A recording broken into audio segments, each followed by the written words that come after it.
So in that last video, we went through the toe spotter muscle up with a kind of more of a strict tempo. This video is going to be a faster toe spotter muscle up, and we're going to go away from that false grip so we can start to transition with the speed that's required to get up on the high rings.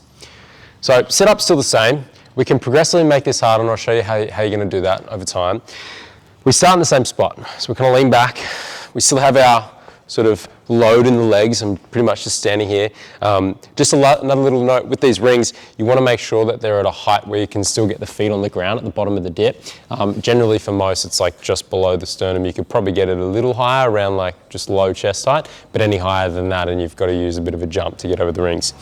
So we start in that same spot. I'm no longer in my false grip. I can have like a little false grip if it helps me hold on. And from here, I'm rapidly transitioning the torso and I'm getting used to turning those rings nice and quickly. So I come back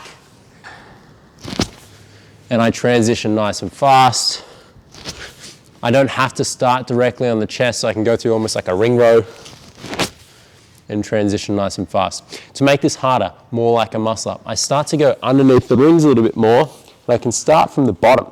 So from here, I get the hips up, transition through, come back down. I leave the feet on the ground the whole time, hips up, transition through.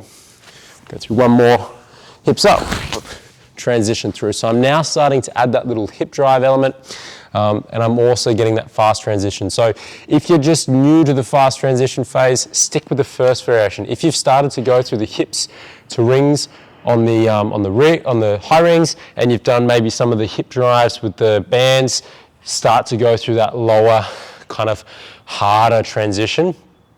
And then we'll progressively start to amp that up again. So that's the fast transition toe spot muscle up.